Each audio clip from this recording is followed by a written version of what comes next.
सन्मानयोग गुरु रूप साध संगत जीओ, फतेह कबूल करने। वाहिगुरू जी का खालसा, वाहिगुरू जी की फतेह। गुरसाखी का उजियारा, तां मिटिया सगल अंधारा। गुरु नूं एक प्रकाश आख्या गया है, गुरु नूं एक जोत आख्या गया है,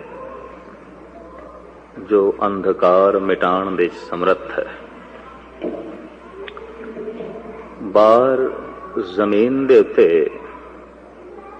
जमीन दी गर्दिश दे नाल जमीन दा जिहड़ा हिस्सा सूरज दे पिछे हो जांदा है, उत्थे अंधेरा छा जांदा है, रात पै जांदी है। और जमीन दे च नौखंड पृथ्वी दे च जो दीवा है वो सूरज है और चंद्रमा है। साहब कहते ने दोए दीवे चौदे हट नाले, जेते जी ते वन जा रहे। ये दो दीवे कायनात विच रोशनी करते हैं और इसे ही सूरज तो चंद्रमा रोशनी लैंदा है, इसे ही सूरज तो समुचे ब्रह्मंड विच रोशनी है। आदि मनुख जद जंगलों विच रहिंदा सी, रात दे अंधेरे नूं दूर करन वास्ते, अंधकार तो बचण वास्ते इहदे कोल कोई उपराला नहीं सी, कोई साधन नहीं सी। लकड़ां नूं बाल के थोड़े जिहियां दूर दा चानना कर लेना, बस इस ढंग नाल ये जी रहा सी ते जंगली जानवरां तो अपनी रक्षा कर रहा सी। सहजे सहजे इन्हें तेल दे दीवे जलाए, लालटैन आई और तरह तरह दे होर साधन उपलब्ध होए और मनुख ने इस बिजली नूं पैदा कीता, जिसने रात दे अंधेरे नूं दिन दी रोशनी दे बदल दिता। बाहर दा अंधेरा ते मनुख ने दूर कर दिता है, पर अंदर दे अंधेरे दी तरफ इसने बहुता फिक्र ना कीता भी ये भी एक अंधकार है, इनू भी मैं दूर करना है। तो बाहर बड़ा चानना हो गया है, अंदर अंधेरा है। बाहर चानना सूरज करके है, अंदर चानना होवेगा गुरु करके। इस वास्ते गुरु नूं जोत आख्या गया, गुरु ज्योति। गुरु एक जोत है, गुरु एक प्रकाश है, गुरु एक नूर है। गुरु दे अखरी अर्थ भी यही बनते ने। गो कहते ने अंधकार नूं और रू कहते ने प्रकाश नूं। अंधेरे नूं दूर करके जो रोशनी कर देंदा है, जोत कर देंदा है, चानना कर देंदा है, ਉਹਨੂੰ ਕਹਿੰਦੇ ਨੇ गुरु। गुरु ਦੀ ਬਹੁਪੱਖੀ ਮਹਿਮਾ गुरु ग्रंथ साहब जी महाराज दे दर्ज है। सूरज कितनी ही रोशनी जमीन ते सुटे, पर दिल दे चानना नहीं कर सकता। मनुख नूं सच ते झूठ दा पता नहीं चलता, सही ते गलत दा पता नहीं चलता, वो गुरु जोत करके ही पता चलेगा। जिवें जमीन दा जिहड़ा हिस्सा पिठ ते आ जांदा है, सूरज दी रोशनी उत्थे नहीं पहुंचदी। जिहड़ा भी गुरु तो बेमुख होंदा है, मनमुख होंदा है, गुरु दी जोत दा प्रकाश उत्थे नहीं होंदा। गुरु दा चानना उस हिरदे तक नहीं पहुंचता। और ये गुरु दा जो चानना है, साहिबां दी बाणी दा फैसला है, इस तो करोड़ां सूरज कुर्बान कीते जा सकते हैं। कारण कि जिन्ने चिर तक मन दे चानना नहीं आउंदा, दुख ते संताप बनिया ही रहिंदा है, विपता बनी रहिंदी है।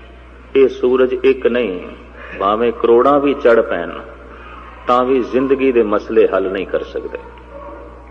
इस वास्ते साहिबां दी बाणी ने स्पष्ट कह दिता, जेसो चंदा उगवे सूरज चढ़े हजार, एते चानण होंदियां गुर बिन घोर अंधार। ये घोर अंधार मनुख दी दुनिया विच बहुत वधिया है। कारण मनुख गुरु तो टुटिया है, गुरु ज्योति तो टुटिया है। गुरु दे जिहड़े बहुपक्ष गुरु ग्रंथ साहब जी महाराज ने पेश किए मैं थोड़े सामने रखा। गुर दाता गुर हिवे घर, गुरु दीपक तेह लोए। गुरु दाता है, जैसे सूरज दाता है। सूरज करके ही जमीन ਨੂੰ सब कुछ मिलता है। धुप है, बरखा हो रही है, हरियावल है, बनस्पति फुटती है। इस एक सूरज करके जमीन की जिंदगी चल रही है। सूरज एको रुत अनेक, नानक करते के केते वेश। हू बहु जिथे बारों दाता ये सूरज है, अंदर दा दाता गुरु है। और अंदर दी हरियावली, खेड़ा, मस्ती, सुख, शांति, सकून सब गुरु दे आसरे ते है। एक सूरज ठंडा पै जाए, समुच्चा ब्रह्मंड बारों ठंडा पै जाएगा, खत्म हो जाएगा। और जिस जिस थां दे उत्ते गुरु दी जोत ना पहुंचे, कहंदे वो बंदा अंदरों मर जाता है, मुर्दा हो जाता है। ਉਹਦੇ अंदर कोई सोज नहीं होवेगा। साहब कहते हैं गुर दाता गुर हिवे घर। हिवे घर हिमालय का घर, बर्फ का घर। गुरु शीतल है, सूरज गर्म है, गुरु का प्रकाश ठंडा प्रकाश है। गुरु की जोत ठंडी जोत है, जो चानना भी है पर शीतल भी है। गुर दीपक तह लोए। गुरु की जोत की बहुत दूर तक पहुंच है। फिर साहब ऐसा भी कहते हैं कि नानक गुरु बिन मन का ताक न उगड़े, अवर न कूंजी हथ। जिथे आत्म ज्योति का प्रकाशमान है, उत्थे एक दरवाजा है जिसका लंबा चौड़ा खुलासा मैं थोड़े सामने किया है। 10वां द्वार दरवाजा बंद है। नानक गुर बिन मन का ताग न उगड़े, अवर न कूंजी हथ। इस दरवाजे नूं ताला लगे है, जिहदी चाबी कुंजी गुरु कोल है। अवर न कूंजी हथ। असी अपनी सियाणप नाल इस ताले नूं नहीं खोल सकते। मनुख कितना ही सियाणा हो जाए, पंडित हो जाए, विद्वान हो जाए, जैसे लोकी चतराइयां थां थां ते जाहिर करते हैं, इन्हां चतराइयां दे नाल ये ताला नहीं खुलण लगा और दरवाजा बंद रहेगा। और आत्म प्रकाश तक पहुंचना बड़ी औखी गल होवेगी। साहब कहते हैं ये कुंजी गुरु कोल है। भगत नामदेव जी महाराज गुरु नूं धोबी भी कहते हैं। धोबी धोवै बिरह बिराता, राम नाम वाका मन राता। धोबी का कम है कपड़े धो देना, साफ कर देना। गुरु का कम है हिरदा शुद्ध कर देना, मन साफ कर देना, मन की सारी मैल कट देनी। ये गुरु का कम है। फिर साहब कहते ने गुरु वैद भी है। मेरा वैद गुरु गोबिंदा, हर हर नाम औखद मुक देवे, काटे जम की फंदा। वो जमा दे फंदे कट देंदा, विपता और अंदरूनी कलेश नूं मार देंदा है। हरि नाम की औषधि दे के, इस वास्ते वैद है, गुरु वैद है। हुण निक्की जी मैं बेनती करा, गुरु एक जोत है। ये उदों प्रगट हो जाती है उत्थे ज्योति जिथे हिरदा सन्मुख हो जाए। मनमुख ते सन्मुख दो शब्द ने गुरु ग्रंथ साहिब दे, जो गुरु दे सामने आ जाए। हुण सामने आना की है? गुर शब्द नूं मन लवे, गुर शब्द नूं अपने हिरदे च थां देवे, गुरु शब्द नूं टिकावे। मैनू गल भुलदी नहीं, एक सज्जन दी तर्क आखण लगा, ज्ञानी जी सदियां तो हिंदुस्तान दे विच ते बाकी दी दुनिया दे विच पत्थर दी पूजा चलती रही। चाहे इस्लाम है ते चाहे ईसाईयत है, चाहे बोधी ने, चाहे जैनी ने, चाहे सनातनी ने, किसी न किसी रूप में सारे ही पत्थरां नूं पूजी जाते हैं। कोई कबरां नूं पूजी जाता है, कोई मज़ारां नूं पूजी जाता है, कोई मठा नूं पूजी जाता है, कोई मूर्तियां नूं पूजी जाता है। सब पत्थर ही पत्थर है। मैनू कहन लगा, गुरु गोबिंद सिंह जी महाराज दे ए वाक बड़े क्रांतिकारी सन के जागत जोत जपै निस बासर, एक बिना मन नैक ना आने। पूरन प्रेम प्रतीत सजे व्रत गोड़ मड़ी मठ भूल न माने। भुल के भी मड़ी नू मठ नू कबर नू न मने ते जागदी जोग दा पुजारी होवे। वो कहने लगा बदकिस्मती यह है कि सारा जगत पत्थर नू पूज रहा है ते सिख जगत कागज नू पूज रहा है। ते उहदे शब्द सन। कहने लगा पत्थर जड़ है, कागज जड़ है। पत्थर ठोस है, कागज भी अपनी थां ते अचेत है। कहंदा गुरु गोबिंद सिंह जी महाराज की गल खो गई आसमान दे विच, गुरु नानक दे बोल खो गए।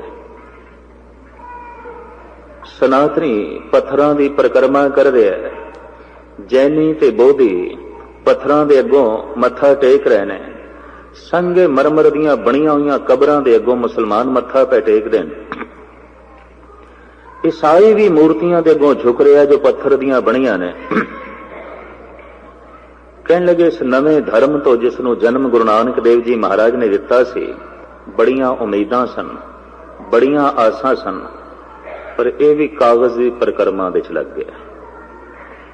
इन्हें ही कागज नूं सब कुछ मन लिया और ये बोल अपनी तरफों बड़े पायदार ढंग नाल उसने पेश किए सन। गुरुद्वारा सीसगंज साहब दे उदों मैं कथा कर रहा सी। मैं उसनूं कहा मित्रा बहुत वड्डा भरम बुलेखा है संसार दे विच भी हो सकता है, थोड़ा जिहा कुछ सिख जगत दे विच भी होवे। गुरु ग्रंथ साहब जी महाराज दीआं कुछ पंक्तियां इस भरम बुलेखे नूं दूर कर देंदियां।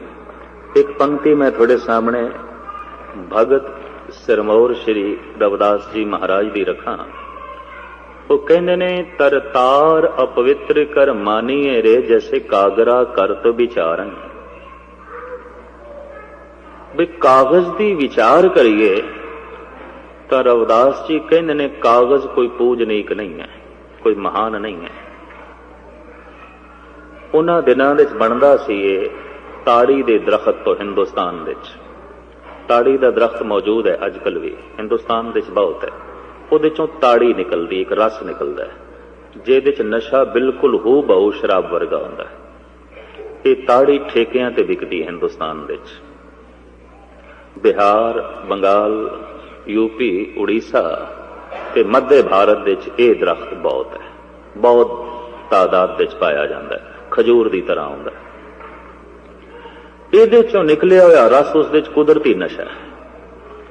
प्राचीन संतां ने, ऋषियां ने, मुनिया ने कह दिता सी बई इस दरख्त के थले बैठना भी नहीं, ये दरख्त अपवित्र है, ये बंदे नूं बेहोश कर देंदा है। हर तरह की खुल देण वाले मजहबां ने भी शराब नूं वंडिया है। मुहम्मद साहब ने भी कह दिता हराम है, बाकी सारी खुल कर दी बई पुरुष 4 शादियां भी कर सकता है। जिस जिस ढंग की खुल दी है उस खुल नूं देख के हैरानगी होती है, लेकिन शराब नूं उसने भी हराम कह दिता। बई गऊ भी खा सकता है, उठ भी खा सकता है, मझ भी खा सकता है, सब तरह की खुल देण वाला ये पुरुष कहता शराब हराम है। कारण शराब पींदियां मनुख बेहोश होंदा है ते जैसे जैसे बेहोशी वधदी है, अचेतपना वधदा है, मनुख दे अंदर ईश्वर नूं चिंतन करन दे जिहड़े आसार ने वो खत्म हो जाते हैं, आज़ा खत्म हो जाते हैं। इस वास्ते हो सकता है दुराचारी तो दुराचारी मनुख भी, ठग तो ठग बंदा भी शायद सुधर के परमात्मा तक पहुंच जाए, पर शराबी शराब पींदा ही जाए, पींदा जाए, उसकी कोई संभावना नहीं। इतनी मैं अर्ज करते हैं क्योंकि बेहोशी उसकी वधदी है। मैनू कुछ श्लोक सुभावक याद आ गए जद मैं निर्मले महात्मा को गुरु ग्रंथ साहब जी महाराज के अर्थ पढ़ता सी। उन्होंने मैनू ये प्राचीन बोल नोट कराए सन। बीजिया कलपंत एक अंच 10 कलपंत नागनी, 12 सांसर कलपंत धूमर पान असंख्यान विद्यते। पुराणा दे चों 18 पुराणा दे चों एक पदम पुराण है, वो श्लोक कहते हैं। बीजिया कहते हैं भंग नूं, बीजिया कलपंत एक अंज। जो भंग पींदा है एक जन्म खुआर गया, एक जन्म गया, वो जिंदगी बर्बाद हो गई। क्योंकि कुछ ना कुछ बेहोशी भंग दे च भी है, कुछ ना कुछ अचेतपना एदे च भी है। बीजिया कलपंत एक अंज 10 कलपंत नागने। नागनी कहंदे ने अफीम नूं। जिहड़ा अफीम खान दा आदी हो गया है, ये महापुरुष कहता है 10 जन्म तक मूर्ख रहेगा, सियाणा नहीं हो सकेगा, अचेत रहेगा, 10 जन्मां तक कुबड़ रहेगा। क्यों? अचेत हो जाएगा, बेहोश हो जाएगा, पशुओं की तरह जीवेगा। 10 कलपंत नागने बारनी सहनसर कलपंत। वारनी कहते ने शराब नूं। ते जिहड़ा शराब दा आदी होया है, सहनसर कहते ने हजारां नूं। हजारां जन्मां तक बेहोश रहेगा, हजारां जन्मां तक मूर्ख रहेगा। धूमरपान संख्यान विद्यते। धूमरपान कहते ने तमाकू नूं। ते जिहड़ा तमाकू पींदा है, ऋषि कहता मैं गिण नहीं सकता कितने जन्म मूर्ख रहेगा, कितने जन्म कुबड़ रहेगा, कितने जन्म अचेत रहेगा। नशिया नूं इस ढंग दे नाल प्राचीन ऋषि मुनिया ने जो है भंडिया भी बंदा अचेत होंदा है। और जिस जिस घर दे च समझ लो ये शराब बहुतात दे च वरती जा रही, लोगों ने ते खिमा करनी इसकी प्रदर्शनी करनी भी शुरू कर दी। लोग देखन सजावट का समान भी समझ लिया। लोग इन्ने मूर्ख हो गए, इतने नादान हो गए, इतनी नासमझी वध गई है। अचेत होना भी एक फैशन बन गया है, बेहोश होना भी एक रस बन गया है, बेहोश होना भी एक नुमाइश बन गई है। तो जब बेहोश होना भी नुमाइश बन जाए, ऐसे बंदे नूं होश दे च लियाना बड़ी औखी गल है। क्योंकि बेहोशी उदा सन्मान है, बेहोशी उसकी इज्जत है, अचेतपना ही उसका मान ते सन्मान है। तो वार नहीं सहनसर कलपंत धूमरपान असंख्यान विद्यते। इस संबंध में मैं 5-10 श्लोक उन्हां महापुरुषों तो पढ़े सन, नोट किए सन, याद किए सन। हैरान होया कि प्राचीन ऋषि मुनि इस ढंग नाल सोचते रहे ने। गुरु ग्रंथ साहब जी महाराज दे बहुत कुछ हवाले ने, पर इस वक्त जो कुछ मैं कहना चाहता उस थां तो ना तिड़का। अर्ज मैं ये कर रहा सी कि मोहम्मद साहब ने भी कह दिता शराब हराम है, और जो पी रहा है जिंदगी हराम गई, जिंदगी व्यर्थ गई, जीवन व्यर्थ गया। हर तरह की खुल इसने दे दी बई पशुओं दे चो कोई पशु खा सकते हो, 4 शादियां पुरुष कर सकता है। जन्नत दे च भी की है जिहड़े लालच दिते गए ने, वो भी कोई बहुत उच्ची गल नहीं। बहिश तो हूरो गिलमा इवजे तायत, मैं ना मानूंगा इन्हीं बातों से ए वाइज ज़ईफ ईमान होता है। इकबाल भी कहता है ए मौलवी, जिहड़ी जन्नत तू मेरे सामने रखदा पिया, अगर ये बिना नमाज पढ़िया भी मैनू मिले, मैनू कबूल नहीं, मैनू प्रवान नहीं। इते ईमान कमजोर होंदा है, इते धर्म कमजोर होंदा है। बई उत्थे अंगूरी शराब दे चश्मे ने, उत्थे हूरां ने, कहंदा यही कुछ नमाज नाल मिलदा है ते मैनू नमाज पढ़न दी लोड़ ही नहीं। इते धर्म कमजोर होंदा है। गरज के सियाणे जिहड़े ने वो इस चीज नूं भंडदे ने बई नहीं ये ते बेहोश करदी है, बंदे नूं अचेत कर देंदी है। और वो सिलसिला जिहदे नाल बंदा रब दा नां जप सकदा है, प्रभु दा चिंतन कर सकदा है, वो सारे दा सारा जिहड़ा सिलसिला है अचेत हो जाता है। तो मैं अर्ज करा जिहड़ा ताड़ी दा दरख्त है, इहदे च जिहड़ा एक रस निकलदा है, ਉਹਦੇ ਚ बेहोशी शराब वर्गी है। तो भगत रविदास जी कहते ने कर तार अपवित्र कर मानी रे। ताड़ी दा दरख्त अपवित्र करके मनिया जाता, अपवित्र है। शास्त्रकार इतना वर्जित कर देन बई इहदे थल्ले भी ना बैठो, इस दरख्त दे इहदे कोलों भी ना लंघो, इहदी हवा दे च भी बेहोशी है, इहदी हवा दे च भी कोई नशा है, इहदे कोल भी ना बैठो।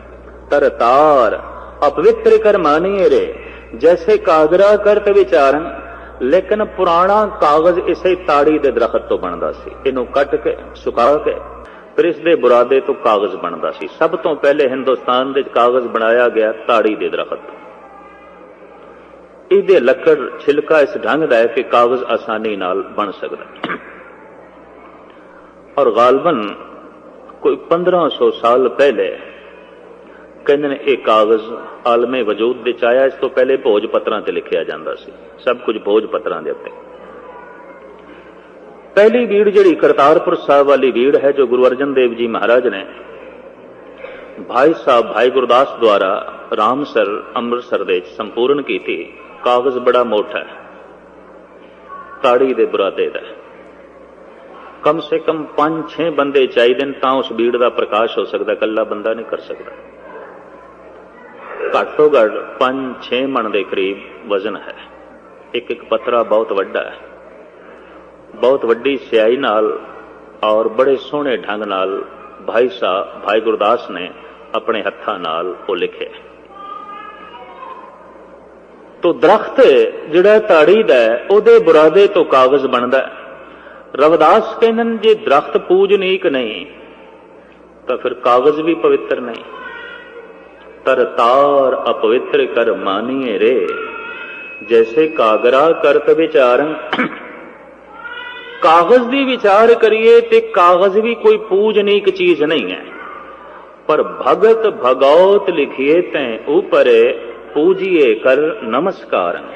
उस अपवित्र कागज दे उत्ते जद भगवत की महिमा लिख दी जाती है, रब का नाम लिख दिता जाता है, रविदास कहते हैं पूजनीक बन जाता है। कागज नूं कौन मत्था टेकदा है? रब दे नाम नूं मत्था टेकदे हैं। जद मैं उसनूं कहा बई थानू भुलेखा है, असीं कागज के पुजारियां 1430 सफ़े की भीड़ होवे, शब्द एक भी ना लिखिया होवे, सिख नहीं मत्था टेकेगा, चाहे सोने की पालकी च क्यों ना प्रकाश होवे।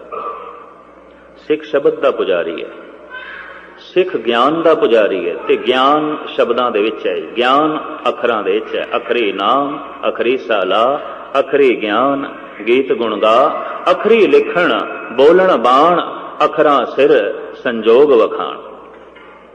तो ये सब कुछ अखरां दे उत्ते ही मुनसर है।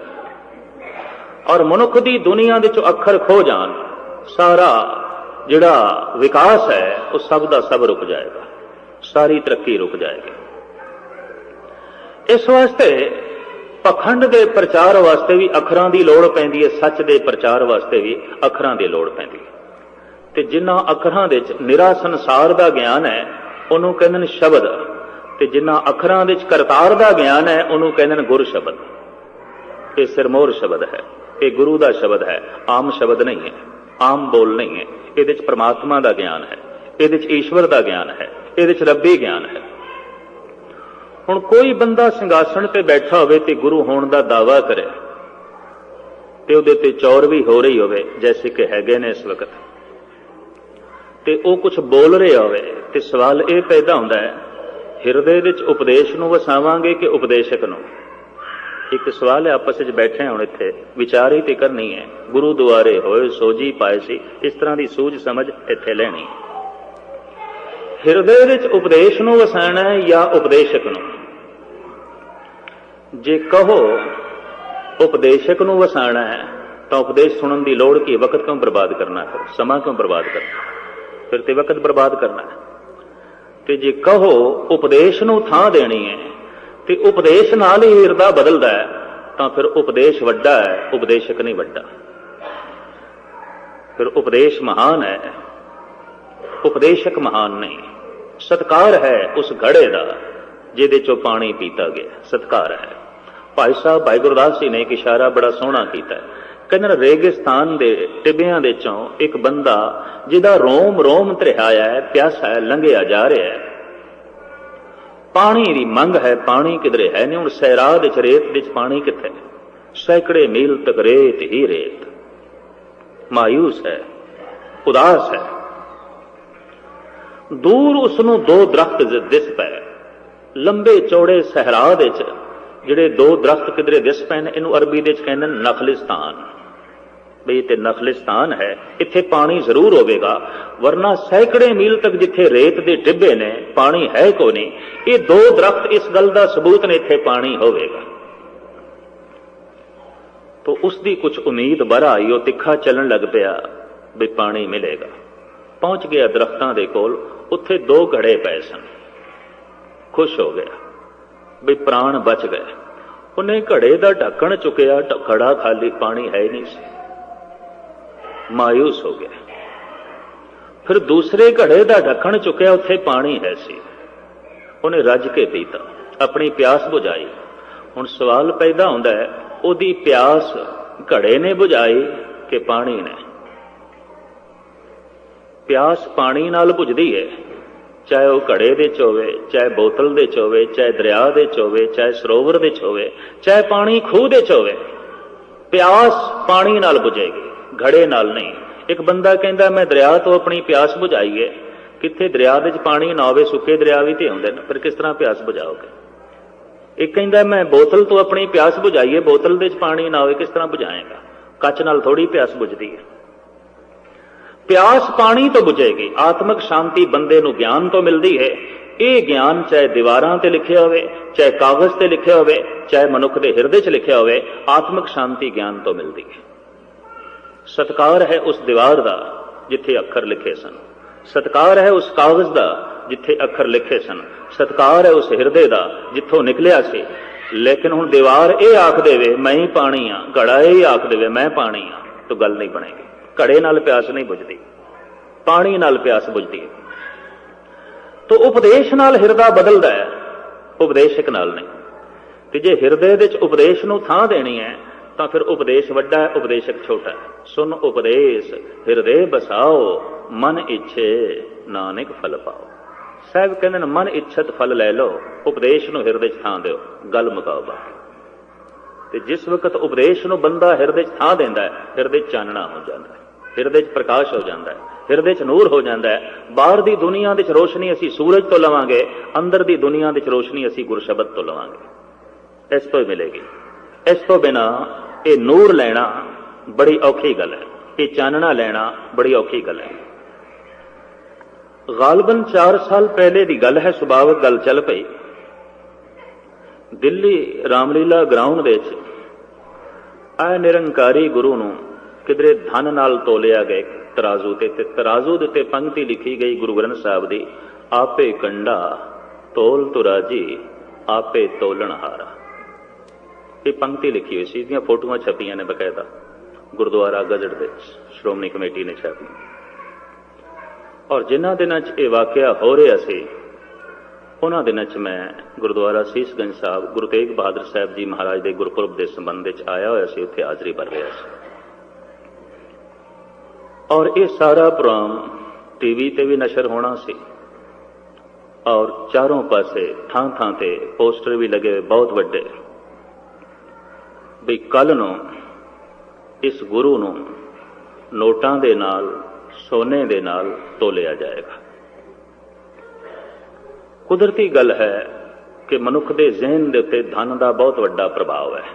ਸਿਆਣੇ ਕਹਿੰਦੇ ਕਬੀਰ ਮਹਾਤਮਾ ਬੁੱਧ ਨਾਲੋਂ ਬਿਲਕੁਲ ਘੱਟ ਨਹੀਂ ਸੀ, ਰਵਿਦਾਸ ਸਵਾਮੀ ਮਹਾਵੀਰ ਨਾਲੋਂ 1 ਇੰਚ ਵੀ ਪਿੱਛੇ ਨਹੀਂ ਹੈ, ਬਾਬਾ ਫਰੀਦ ਸਦਨਾ ਤੇ ਸੈਨ ਕ੍ਰਿਸ਼ਨ ਦੀ ਗੀਤਾ ਨਾਲੋਂ ਪਿੱਛੇ ਨਹੀਂ ਨੇ, ਰਾਮ ਦੇ ਬੋਲਾਂ ਨਾਲੋਂ ਪਿੱਛੇ ਨਹੀਂ। ਪਰ ਹਿੰਦੁਸਤਾਨ ਵਿੱਚ ਜਿਤਨੀ ਗੱਲ ਰਾਮ ਦੀ ਹੋਈ, ਜਿਤਨੀ ਕ੍ਰਿਸ਼ਨ ਦੀ ਹੋਈ, ਉਤਨੀ ਰਵਿਦਾਸ ਦੀ ਨਹੀਂ ਬਣ ਸਕੀ, ਉਤਨੀ ਕਬੀਰ ਦੀ ਨਾ ਬਣ ਸਕੀ। ਜਿਤਨੀ ਗੱਲ ਮਹਾਤਮਾ ਬੁੱਧ ਦੀ ਹੋਈ, ਸਵਾਮੀ ਮਹਾਵੀਰ ਦੀ ਹੋਈ, ਉਤਨੀ ਗੱਲ ਸਦਨੇ ਦੀ ਨਹੀਂ ਬਣ ਸਕੀ, ਸੈਣ ਦੀ ਨਹੀਂ ਬਣ ਸਕੀ, ਤ੍ਰਿਲੋਚਨ ਦੀ ਨਹੀਂ ਬਣ ਸਕੀ। ਜੇ ਗੁਰੂ ਨਾਨਕ ਗੁਰੂ ਅਰਜਨ ਦੇਵ ਜੀ ਮਹਾਰਾਜ ਇਹਨਾਂ ਮਹਾਂਪੁਰਖਾਂ ਦੀ ਬਾਣੀ ਸੰਭਾਲ ਕੇ ਨਾ ਰੱਖਦੇ, ਕਿ ਮੈਂ ਕਰਨੀ ਜਗਤ ਵਿੱਚ ਖੋ ਗਈ ਸੀ ਫਿਰ। ਕਿਉਂਕਿ ਮੈਂ ਪ੍ਰਤੱਖ ਦੇਖਿਆ ਸ਼੍ਰੀ ਨਾਮਦੇਵ ਜੀ ਮਹਾਰਾਜ ਦਾ 600 ਸਾਲਾ ਪੁਰਬ ਮਨਾਇਆ ਮਹਾਰਾਜ ਮਰੱਠੇ ਲੋਕਾਂ ਨੇ, ਔਰ ਗੌਰਮੈਂਟ ਪੱਧਰ ਤੇ ਮਨਾਇਆ ਗਿਆ। ਮਹਾਰਾਸ਼ਟਰ ਦੀ ਜਿਹੜੀ ਗੌਰਮੈਂਟ ਹੈ ਉਸਨੇ ਆਪਣੇ ਪੱਧਰ ਤੇ ਬਹੁਤ ਲੰਬਾ ਚੌੜਾ ਖਰਚ ਕਰਕੇ ਭਗਤ ਨਾਮਦੇਵ ਜੀ ਮਹਾਰਾਜ ਦਾ ਜਨਮ ਦਿਨ ਮਨਾਇਆ, ਕਿਉਂਕਿ ਭਗਤ ਨਾਮਦੇਵ ਜੀ ਮਹਾਰਾਜ ਮਹਾਰਾਸ਼ਟਰੀਅਨ ਸਨ। ਤਾਂ ਕੁਦਰਤੀ ਗੱਲ ਹੈ ਸ਼੍ਰੀ ਗੁਰੂ ਸਿੰਘ ਸਭਾ ਬੰਬਈ ਨੂੰ ਵੀ ਮਦੌ ਕੀਤਾ ਗਿਆ ਵੀ ਤੁਸੀਂ ਵੀ ਸ਼ਾਮਲ ਹੋਵੋ ਭਗਤ ਨਾਮਦੇਵ ਜੀ ਮਹਾਰਾਜ ਦੇ ਜਨਮ ਦਿਨ ਵਿੱਚ।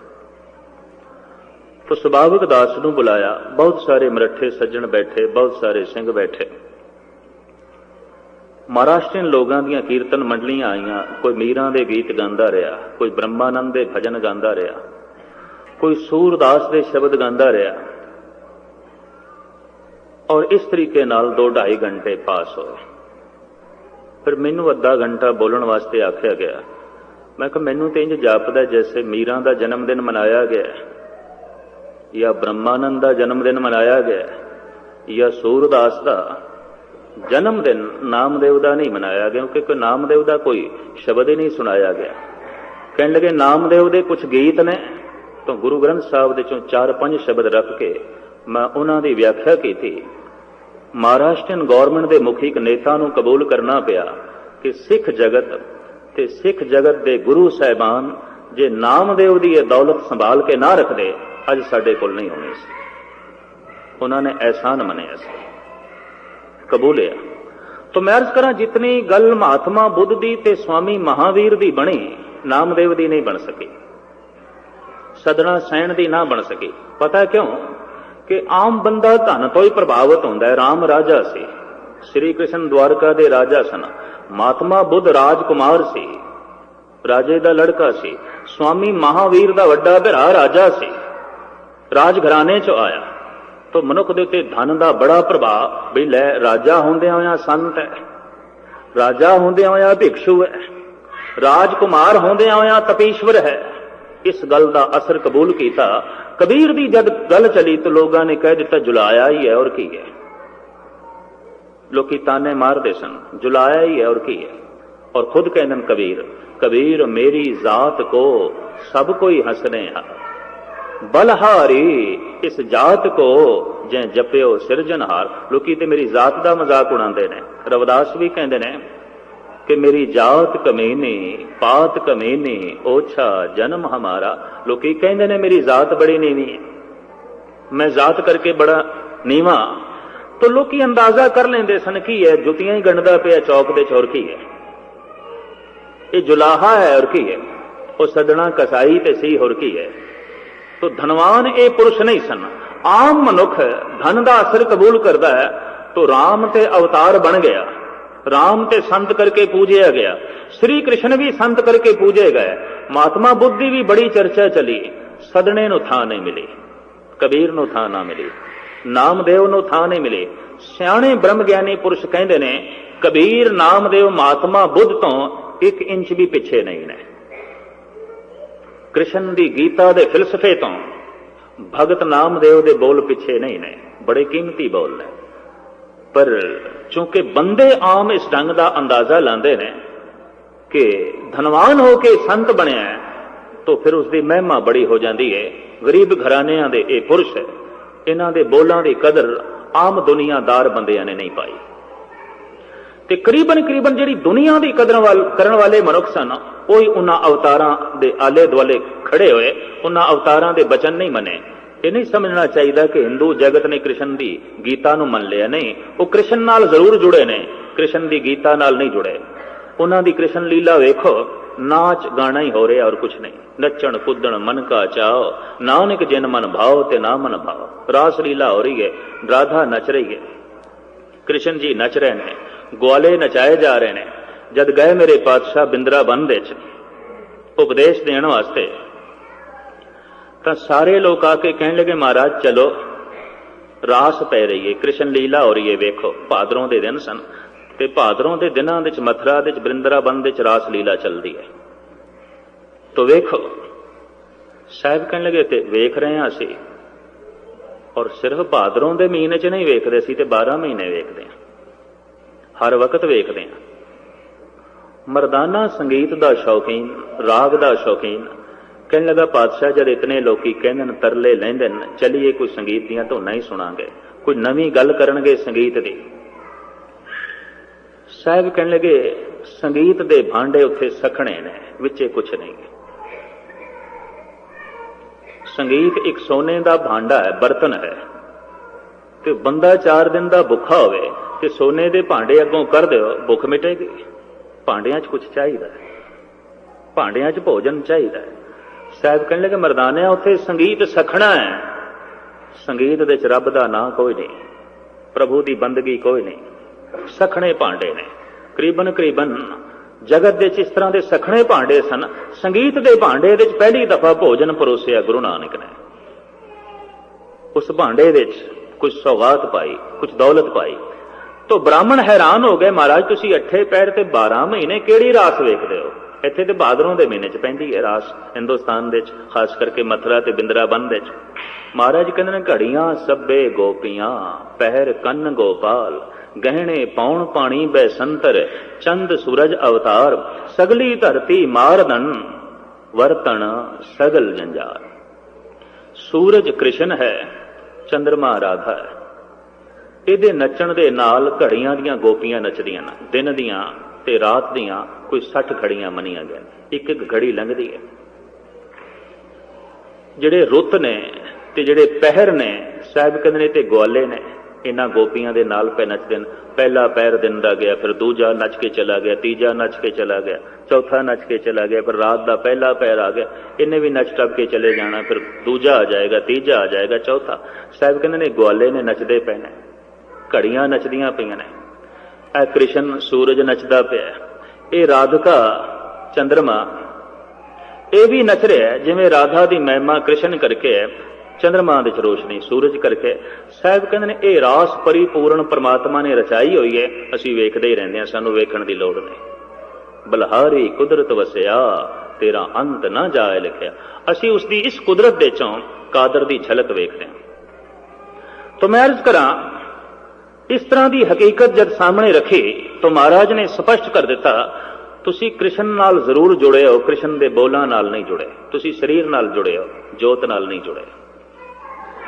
ਜੇ ਗੀਤਾ ਪੜ੍ਹੀਏ ਤਾਂ ਗੱਲ ਕੁਛ ਹੋਰ ਹੈ, ਤੇ ਜੇ ਰਾਸ ਲੀਲਾ ਵੇਖੀਏ ਤਾਂ ਨੱਚਣ ਕੁੱਦਣ ਮਨ ਕਾ ਚਾਓ, ਨਾਨਕ ਜਿਨ ਮਨ ਭਾਓ ਤੇ ਨਾ ਮਨ ਭਾਓ। ਜੇ ਨਾਚ ਹੀ ਵੇਖਣਾ ਤੇ ਥੀਏਟਰ ਬਥੇਰੇ ਨੇ, ਮੰਦਰਾਂ 'ਚ ਜਾਣ ਦੀ ਕੀ ਲੋੜ ਹੈ? ਮੰਦਰ ਨਾਚ ਦੇ ਅਖਾੜੇ ਬਣ ਗਏ ਸਨ, ਮੰਦਰਾਂ ਦੇ 'ਚ ਕੋਰਾ ਨਾਚ ਰਹਿ ਗਿਆ ਸੀ।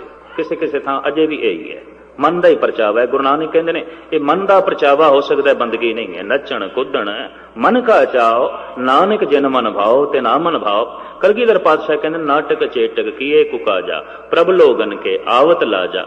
ਜਿਹੜੇ ਪ੍ਰਭੂ ਦੇ ਭਜਨ ਕਰਨ ਵਾਲੇ ਭਗਤ ਨੇ, ਉਹਨਾਂ ਨੂੰ ਤੇ ਇਸ ਤਰ੍ਹਾਂ ਦੇ ਨੱਚਣ ਕੁੱਦਣ ਦੀ ਸ਼ਰਮ ਆ ਜਾਂਦੀ ਹੈ, ਤੇ ਮਨ ਦਾ ਪਰਚਾਵਾ ਔਰ ਕੀ ਹੈ? ਕੋਈ ਭਗਤੀ ਥੋੜੀ ਹੈ, ਬੰਦਗੀ ਥੋੜੀ ਹੈ। ਤਾਂ ਮੈਂ ਅਰਜ਼ ਕਰਾਂ, ਨਾਮਦੇਵ ਤੇ ਬਾਕੀ ਦੇ ਜਿਹੜੇ ਭਗਤ ਨੇ, ਇਹਨਾਂ ਦੇ ਬੋਲ ਬੜੇ ਕੀਮਤੀ ਸਨ, ਪਰ ਧਨ ਦੀ ਤਾਕਤ ਪਿੱਛੇ ਨਹੀਂ ਸੀ, ਉੱਚੀ ਜ਼ਾਤ ਦੀ ਤਾਕਤ ਵੀ ਨਹੀਂ ਸੀ। ਜ਼ਾਤ ਕਰਕੇ ਵੀ ਉੱਚੇ ਨਹੀਂ, ਧਨ ਕਰਕੇ ਵੀ ਉੱਚੇ ਨਹੀਂ। ਤੇ ਜਿਨ੍ਹਾਂ ਦੇ ਦਿਲ ਦਿਮਾਗ ਦੇ ਬਹੁਤਾ ਪ੍ਰਭਾਵ ਧਨ ਦਾ ਹੈ ਤੇ ਜ਼ਾਤ ਦਾ ਹੈ, ਉਹ ਕਬੀਰ ਦੇ ਆਲੇ ਦੁਆਲੇ ਇਕੱਠੇ ਨਹੀਂ ਹੋ ਸਕੇ, ਉਹ ਨਾਮਦੇਵ ਦੇ ਆਲੇ ਦੁਆਲੇ ਇਕੱਠੇ ਨਹੀਂ ਹੋ ਸਕੇ। ਉਹ ਸ਼੍ਰੀ ਰਾਮ ਦੇ ਆਲੇ ਦੁਆਲੇ ਜ਼ਰੂਰ ਇਕੱਠੇ ਹੋਏ, ਉਹ ਸ੍ਰੀ ਕ੍ਰਿਸ਼ਨ ਦੇ ਆਲੇ ਦੁਆਲੇ ਜ਼ਰੂਰ ਇਕੱਠੇ ਹੋਏ, ਉਹ ਮਹਾਤਮਾ ਬੁੱਧ ਦੇ ਆਲੇ ਦੁਆਲੇ ਜ਼ਰੂਰ ਇਕੱਠੇ ਹੋਏ, ਤੇ ਸਵਾਮੀ ਮਹਾਵੀਰ ਦੇ ਵੀ ਆਲੇ ਦੁਆਲੇ ਇਕੱਠੇ ਹੋਏ। ਕਬੀਰ ਦੀ ਬਾਣੀ ਜ਼ਰੂਰ ਪੜ੍ਹ ਲਈ, ਲੇਕਿਨ ਜਦ ਕਬੀਰ ਦੇ ਬੋਲਾਂ ਦੇ ਪੂਜਣ ਦੀ ਗੱਲ ਆਈ, ਬਈ ਤੇ ਸ਼ਬਦ ਨੇ, ਅਲਹਾਮ ਨੇ, ਰੱਬੀ ਗੱਲ ਹੈ, ਉਦੋਂ ਇਨਕਾਰੀ ਹੋ ਗਏ। ਬਈ ਨਹੀਂ, ਮਾੜੀ ਮੋਟੀ ਥਾਂ ਦੇ ਸਕਦੇ ਹਾਂ, ਹਿਰਦੇ 'ਚ ਨਹੀਂ। ਤੋ ਕਬੀਰ ਵਾਸਤੇ ਭਾਰਤ ਵਾਸੀਆਂ ਦੇ ਹਿਰਦੇ 'ਚ ਕੋਈ ਥਾਂ ਨਹੀਂ। ਮੈਂ ਕਿਸੇ ਥਾਂ ਤੇ ਗੂੜੇ ਢੰਗ ਨਾਲ ਵੇਖਣ ਦੀ ਕੋਸ਼ਿਸ਼ ਕੀਤੀ ਹੈ, ਹੋ ਸਕਦਾ ਹੈ ਮੇਰਾ ਇਹ ਨਜ਼ਰੀਆ ਗਲਤ ਹੋਵੇ। ਸਿੱਖ ਜਗਤ ਵੀ ਕੋਈ ਬਹੁਤਾ ਸਨਮਾਨ ਨਹੀਂ ਦੇ ਸਕਿਆ। ਦਰਬਾਰ ਸਾਹਿਬ ਦੇ 'ਚ ਵਾਕ ਆਉਂਦਾ ਹੈ, ਜਦ ਮਹੱਲਾ ਪਹਿਲਾ, ਤੋ ਜਿਤਨੇ ਸਰੋਤੇ ਬੈਠੇ ਨੇ ਨਾ ਅੰਮ੍ਰਿਤ ਵੇਲੇ, ਸਾਰਿਆਂ ਦੀ ਰਸਨਾ ਤੋਂ ਨਿਕਲ ਜਾਂਦਾ ਹੈ ਧੰਨ ਗੁਰੂ ਨਾਨਕ। ਜੇ ਮਹੱਲਾ ਤੀਜਾ ਆ ਜਾਏ ਤਾਂ ਸਾਰੇ ਕਹਿ ਦਿੰਦੇ ਨੇ ਧੰਨ ਗੁਰੂ ਅਮਰਦਾਸ। ਨਿਕਲਦਾ, ਸੁਭਾਵਕ ਨਿਕਲਦਾ। ਮਹੱਲਾ ਪੰਜਵਾਂ ਆ ਜਾਏ, ਸਾਰਿਆਂ ਦੀ ਜ਼ੁਬਾਨ ਚੋਂ ਨਿਕਲਦਾ ਹੈ ਧੰਨ ਗੁਰੂ ਅਰਜਨ ਦੇਵ ਜੀ। ਤੇ ਜੇ ਆ ਜਾਏ ਬਾਣੀ ਸ੍ਰੀ ਕਬੀਰ ਜੀ, ਕੋਈ ਨਹੀਂ ਕਹਿੰਦਾ ਧੰਨ ਕਬੀਰ, ਚੁੱਪ ਹੋ ਜਾਂਦਾ, ਬਿਲਕੁਲ ਚੁੱਪ ਹੋ ਜਾਂਦਾ। ਆਇਆ ਵਾਕ, ਇਹ ਵੀ ਗੁਰੂ ਦਾ ਸ਼ਬਦ ਹੈ, ਇਹ ਵੀ ਗੁਰੂ ਗ੍ਰੰਥ ਸਾਹਿਬ ਦਾ ਵਾਕ ਹੈ। ਕੀ ਗੱਲ ਹੈ? ਕਹਿੰਦੇ ਨੇ ਮਨੁੱਖ ਦੇ ਅਚੇਤਨ ਮਨ ਦੇ 'ਚ ਖਿਆਲ ਆ ਜਾਂਦਾ, ਜੁਲਾਹਾ ਹੀ ਹੈ, ਔਰ ਕੀ ਹੈ? ਛੀਂਬਾ ਹੀ ਸੀ, ਉਹ ਨਾਈ ਸੀ, ਉਹ ਕਸਾਈ ਸੀ ਸਦਣਾ, ਔਰ ਕੀ ਸੀ? ਗਰੀਬ ਸਨ, ਨਿਰਧਨ ਸਨ। ਮਨੁੱਖ ਦੇ ਅਚੇਤਨ ਮਨ ਦੇ 'ਚ ਇਹ ਫੁਰਨੇ ਹੈਗੇ ਨੇ, ਇਹ ਖਿਆਲ ਹੈਗੇ ਨੇ। ਵਰਨਾ ਇਹਨਾਂ ਮਹਾਂਪੁਰਸ਼ਾਂ ਦੀ ਜਿਹੜੀ ਬਾਣੀ, ਇਹਦੇ ਬਾਰੇ ਗੁਰੂ ਰਾਮਦਾਸ ਜੀ ਮਹਾਰਾਜ ਕਹਿੰਦੇ ਨੇ, ਸੁਰਨਰ ਤਿਨ ਕੀ ਬਾਣੀ ਗਾਵੇ, ਕੋਈ ਨਾ ਸਕੇ ਮਿਟਾਈ। ਇਹਨਾਂ ਮਹਾਂਪੁਰਖਾਂ ਦੇ ਬਚਨ ਦੇਵੀ ਦੇਵਤੇ ਵੀ ਗਾਣਗੇ, ਰੂਹੇ ਜ਼ਮੀਨ ਦੀ ਕੋਈ ਤਾਕਤ ਇਹਨਾਂ ਦੇ ਬਚਨ ਨਹੀਂ ਮਿਟਾ ਸਕੇਗੀ। ਇਹ ਉਹ ਨੇ। ਖੈਰ, ਲੰਬੀ ਚੌੜੀ ਜਦ ਵਿਚਾਰਧਾਰਾ ਚਲੀ, ਉਸ ਤਰਕਬਾਜ਼ ਨਾਲ ਜਿਹੜਾ ਮੇਰੇ ਕੋਲ ਆਇਆ, ਸੁਭਾਵਕ ਦਿੱਲੀ, ਕਹਿਣ ਲੱਗਾ, ਗਿਆਨੀ ਜੀ ਤੁਸੀਂ ਕਿਤਨੀ ਗੱਲ ਕਰੋ, ਪਰ ਤੁਹਾਨੂੰ ਪਤਾ ਹੋਣਾ ਚਾਹੀਦਾ, ਅੱਜ ਸਾਡਾ ਗੁਰੂ धन नाल तोलिया जाएगा और तराजू वो चांदी दी है और ਉਹਦੇ 'ਚ एक पलड़े 'ਚ गुरु ਨੂੰ बिठाया जाएगा, एक पलड़े 'ਚ धन। जगत ਨੂੰ पता चलेगा ਸਾਡੇ गुरु ਦੀ महिमा की है, ਸਾਡੇ गुरु ਦੀ ਗੱਲ की है। ਤੇ बकायदा तकड़ी ਦੇ ਉੱਤੇ ਜਿਹੜੇ ਬੋਲ ਲਿਖੇ ਉਹ ਆਪੇ ਕੰਡਾ ਤੋਲ ਤੋਂ ਰਾਜੀ। ਇਸ ਤਰ੍ਹਾਂ ਦੇ ਜਿਤਨੇ ਪਖੰਡੀ ਨੇ ਆਸਰਾ ਬਾਣੀ ਦੇ ਲੈਂਦੇ ਉਹਨੂੰ ਚੱਲ ਨਹੀਂ ਸਕਦੇ, ਇੱਕ ਕਦਮ ਨਹੀਂ ਚੱਲ ਸਕਦੇ। ਇੱਕ ਕਦਮ ਚੱਲਣਾ ਇਹਨਾਂ ਵਾਸਤੇ ਔਖਾ ਹੈ। ਖੈਰ जब वो इस तरीके का दावा करन लगा, मैं कि गल कम सारा हो जाए फिर चर्चा करांगे, अजे नहीं। खैर मैं टीवी 'ਚ ਇਹ सिलसिला देखिया, कोई 9 ਵਜੇ तो बाद मैं जब अपने प्रोग्राम तो फारग होया कि सारा दृश्य दिखाया गया तो देश के बड़े बड़े मंत्री भी उत्थे पहुंचे हुए और तराजू के एक पलड़े 'ਚ बैठ के दूसरे 'ਚ नोट रखे गए, करंसी और तोलिया जा रहा सी। दूजे दिन भी वह पुरुष आया, मेरी जबान तो कहलाना चाहता सी कि अजोके समय दे ये महान संत ते गुरु ने, वेख लो महिमा इन्हां दी। आया मेरे कोल, कहन लगा गुरु दी महिमा वेख लई। मैं कहा वेख लईए, हुण तुहाडे की ख्याल ने साडे गुरु बारे? मैं कहा ओही जिहड़े हमेशा ही सुणदे। तो औखा होके कहन लगा थोड़े ते कोई असर नहीं। मैं कहा असर मैं कबूल करांगा, पहले मेरे 2-4 शब्दों का जवाब दे। तकड़ी आलमे वजूद विच क्यों आई, तराजू की लोड़ क्यों पै गई? कहंदे ने जद संसार विच सिक्का नहीं सी, करंसी नहीं सी, पैसा धेला नहीं सी, तां वस्तुआं दे बदले वस्तुआं दित्तियां जांदियां सन। गऊ दे दित्ती, मੱਝ ले लई, 2 मੱਝਾਂ दे दित्तियां, एक उठ ले आंदा, 4 उठ दे दिते, एक हाथी ले आंदा, 2 बकरियां दे दित्तियां, 8 बोरियां कणक ले आए। इस तरह ही चलता सी, वस्तु दे बदले वस्तु। पैसा नहीं सी, पैसा धेला नहीं सी। साग सब्जी लेनी है, दाने दे दो, साग सब्जी। समुची दुनिया च ही कुछ सी जद सिक्का नहीं सी। सारी दुनिया दे च वस्तु दे बदले वस्तु दित्ती जांदी सी ते वस्तु ही धन सी, चीज ही धन सी, वस्तु धन सी। और दूर ना जाइए, देश की वंड तो पहले मैं अपनी अखां नाल वेख्या, अफगानिस्तान तो पठान लोग ये खुश्क मेवा वेचण वास्ते आउंदे सन। तो मैनू अपने पिंड की गल याद है, लोकी एक छाबे च दाने रख देंदे सन, दूजे छाबे च अखरोट ले लेंदे सन, बदाम लेंदे सन। पैसे धेले की इतनी कोई गल ही नहीं सी, वस्तु दे बदले वस्तु, ये आम चलती सी। हुण 2 चीज़ां बराबर कीतियां जान, वध घट ना होवन, तराजू की लोड़ पई, तुला की लोड़ पई, तकड़ी की लोड़ पई। मैं कहा एक छाबे दे च, एक पलड़े च तेरा गुरु बैठा ते दूजे छाबे दे च किन्ने क नोट सन, किन्ना क धन सी? आखण लगा 9 लाख दे नोट सन। तो मैं कहा तेरे गुरु की कीमत 9 लाख, 2 पलड़े बराबर हो गए, इस तो ज्यादा नहीं। ते मैं कहा इस देश दे अरबांपति मौजूद ने, करोड़ांपति मौजूद ने, जिन्हां दी पैरां दी खाक भी तेरा गुरु नहीं है,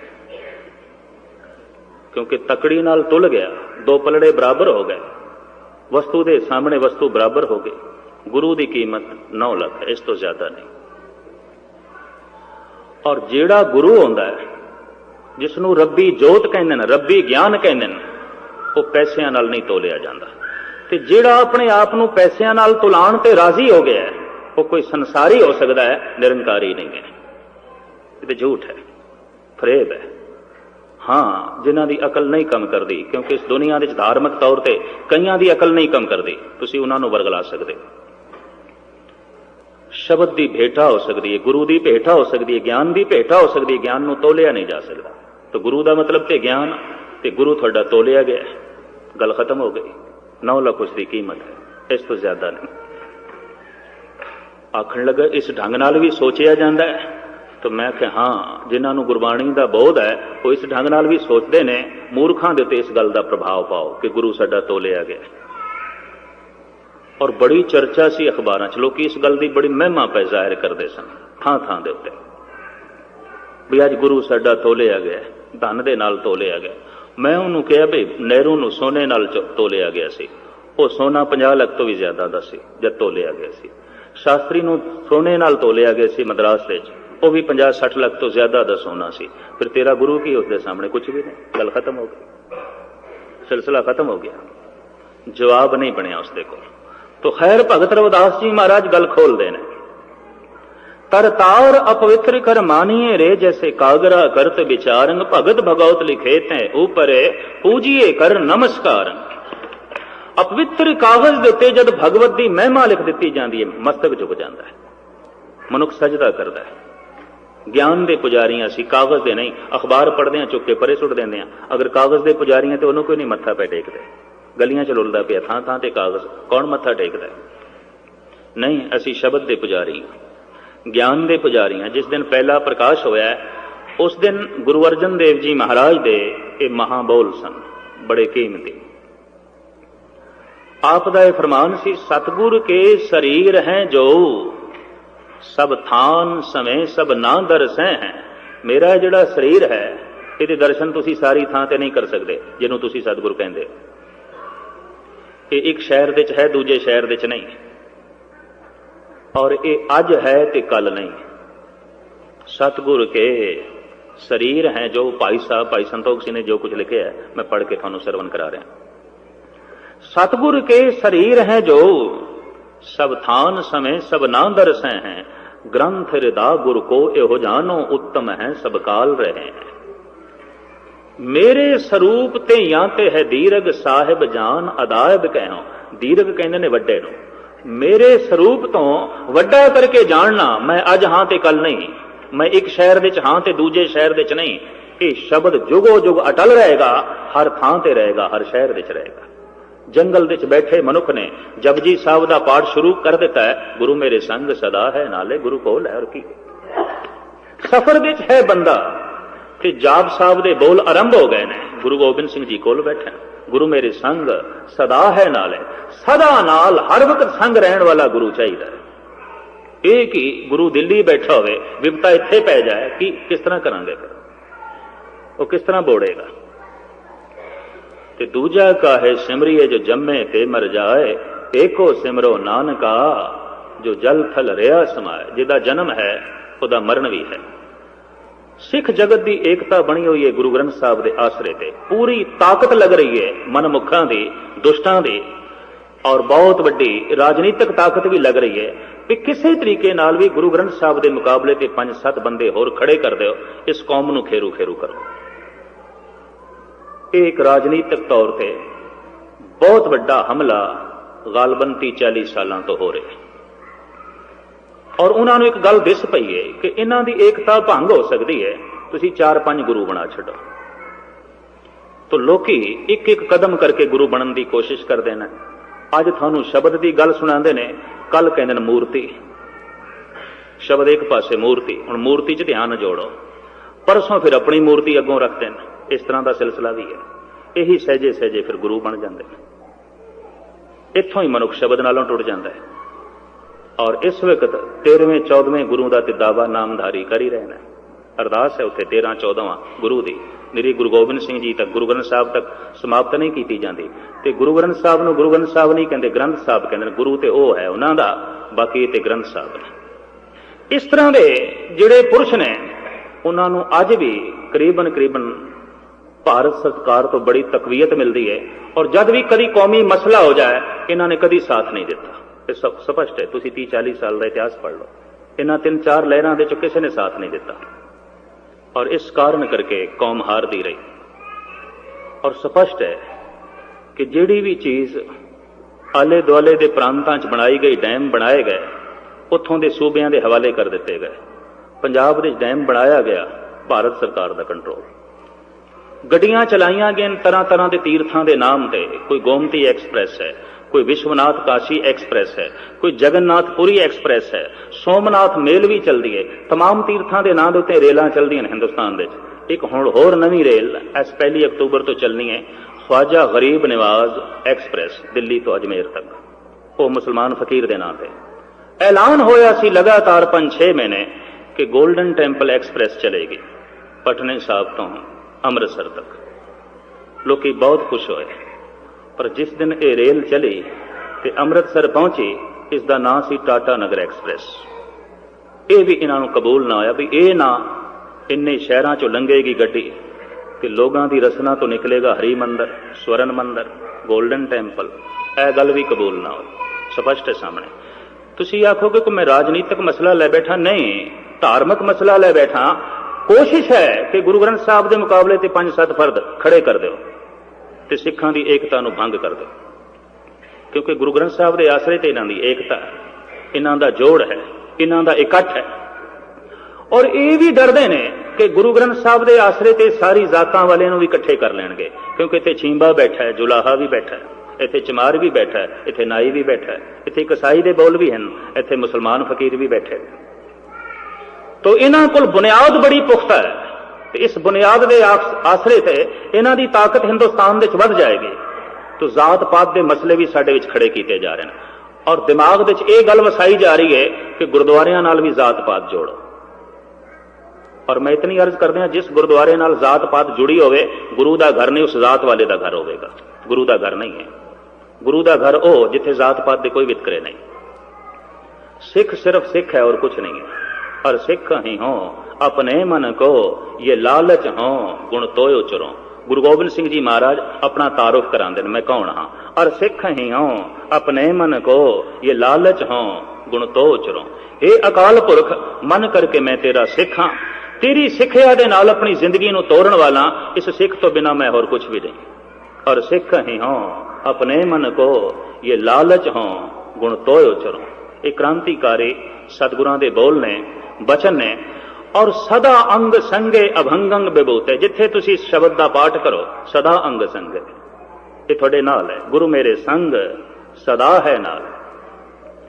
गुर का बचन बसे जी नाले, बचन अगर जी दे नाल है, गुरु जी दे नाल है, जिथे तुसी जाओगे नाल है। जल नहीं डोबे तस्कर नहीं लेवे, भाए न साके जाले, अग नहीं जला सकती, चोर नहीं चुरा सकता, कोई डाका नहीं पै सकता इस धन दे उत्ते, नाल है।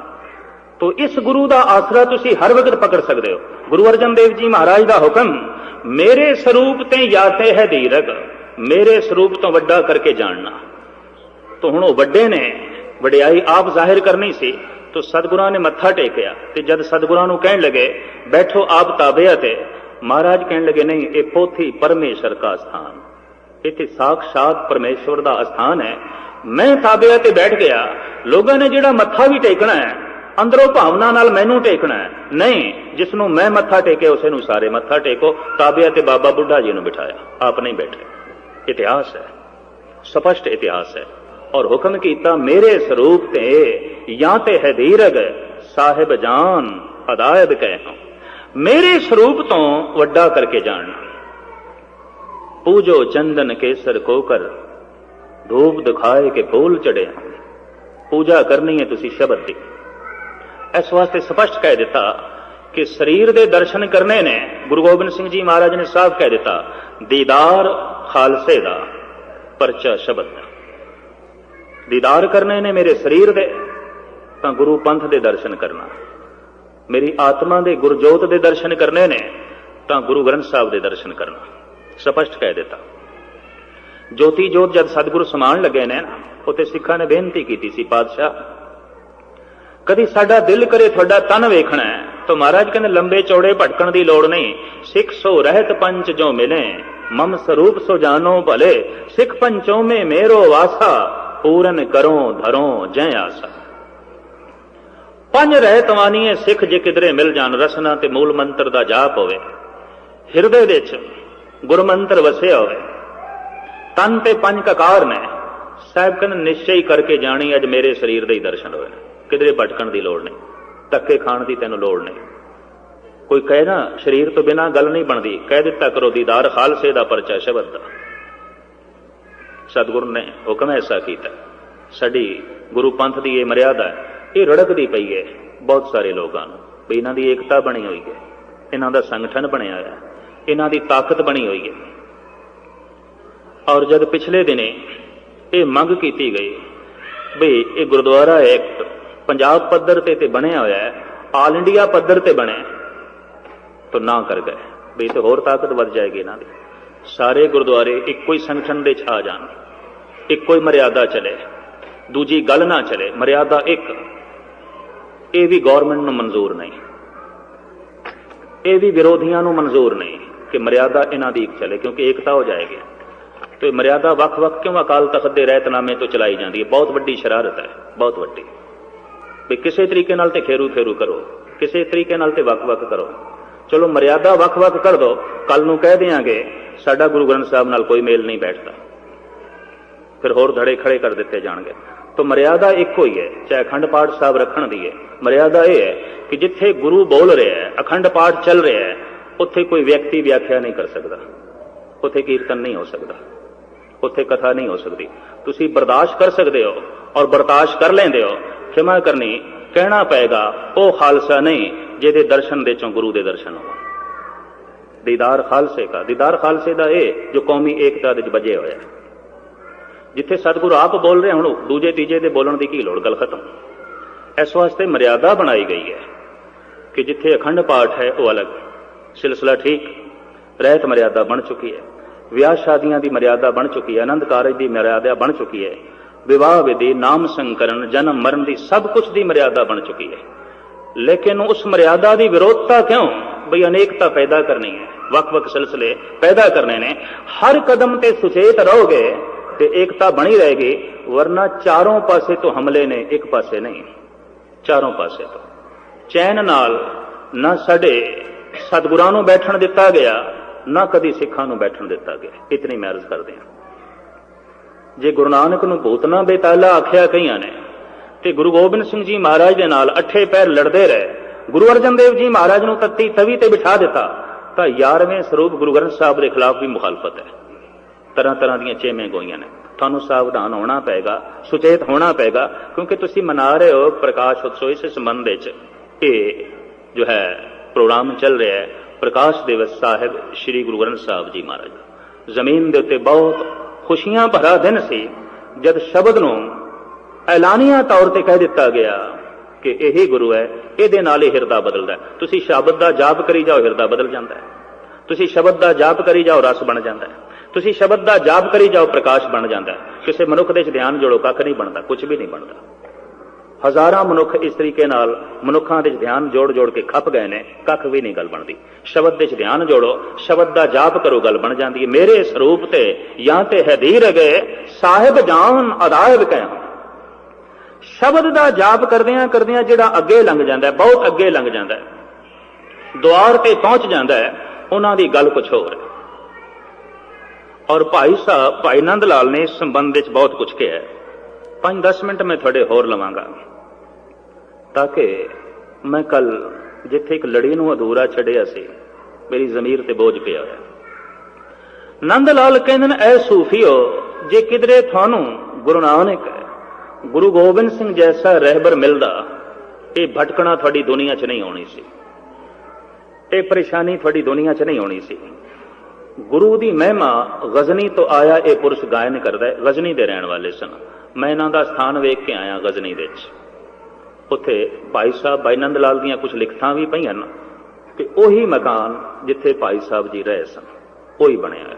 ਉਹਨੂੰ ਹੁਣ ਗੁਰਦੁਆਰੇ ਦੀ ਸ਼ਕਲ ਦੇ ਦਿੱਤੀ ਨੇ। ਗਜ਼ਨੀ ਵਿੱਚ, ਅਫਗਾਨਿਸਤਾਨ ਦੇ ਅੰਦਰ, ਕਾਬਲ ਤੋਂ ਕੋਈ 60 ਮੀਲ ਦੀ ਦੂਰੀ ਤੇ ਇਲਾਕਾ ਇਹ ਸਾਰਾ ਸੂਫੀ ਸੰਤਾਂ ਦਾ ਸੀ। ਆਲੇ ਦੁਆਲੇ ਸੂਫੀ ਫਕੀਰ ਸਨ, ਇਸਲਾਮ ਤੋਂ ਪ੍ਰਭਾਵਿਤ ਸਨ। ਇਸਲਾਮ ਦਾ ਬੜਾ ਭਾਰੀ ਬੋਲਬਾਲਾ ਸੀ ਈਰਾਨ ਤੇ ਅਫਗਾਨਿਸਤਾਨ ਵਿੱਚ। ਉਸੇ ਮਾਹੌਲ ਵਿੱਚ ਭਾਈ ਨੰਦ ਲਾਲ ਜੀ ਪਲੇ ਨੇ।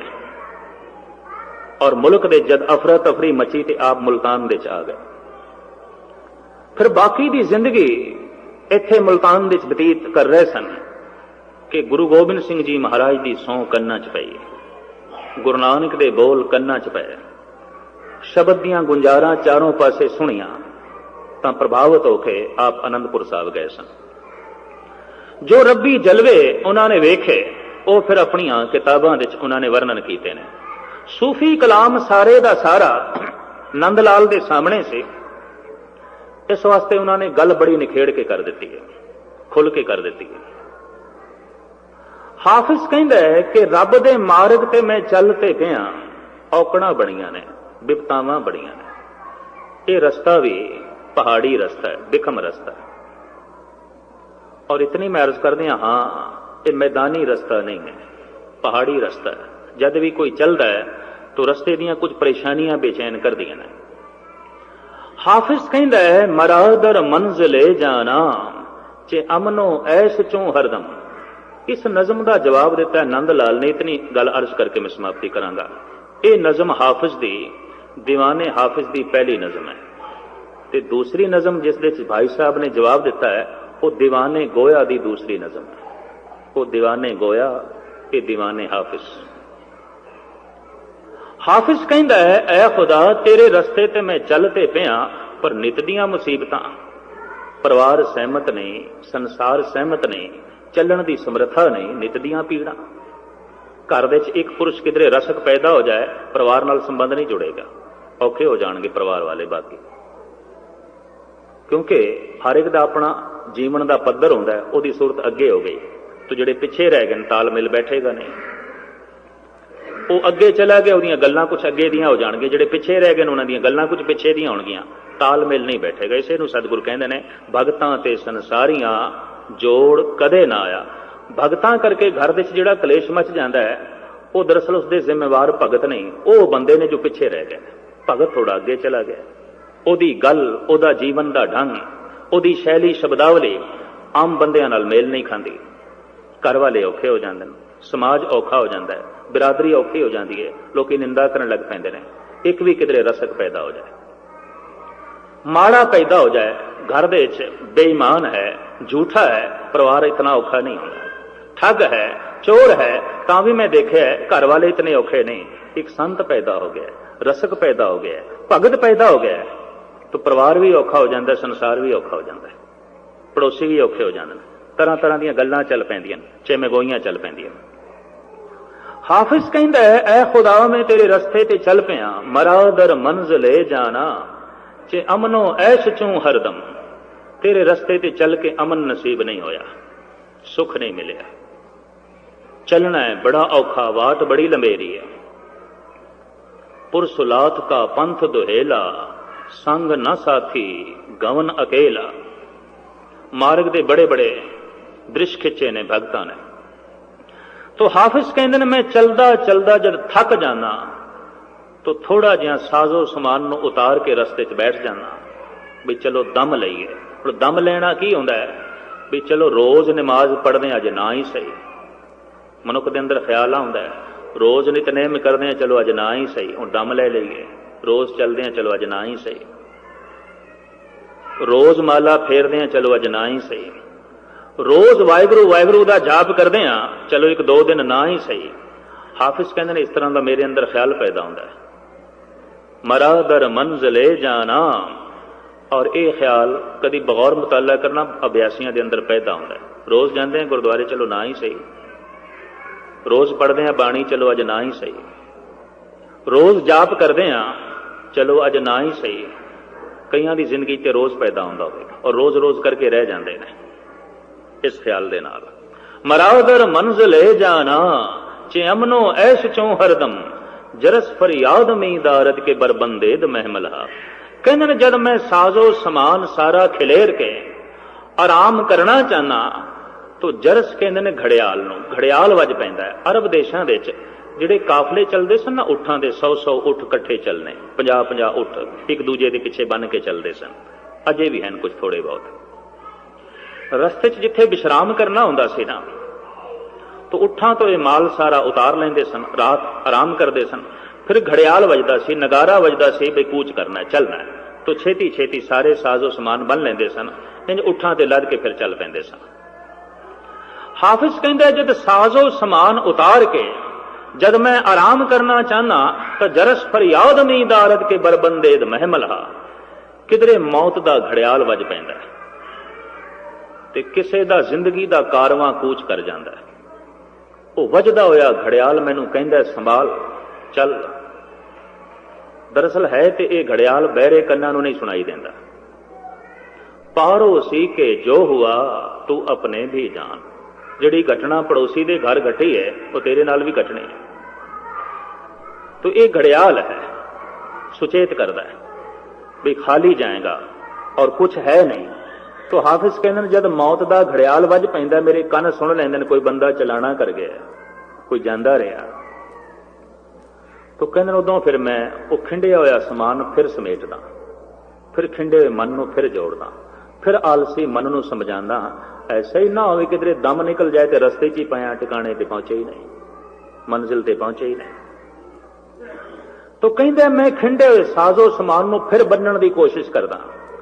अगे चल के इसने बड़ा दुख रोया है।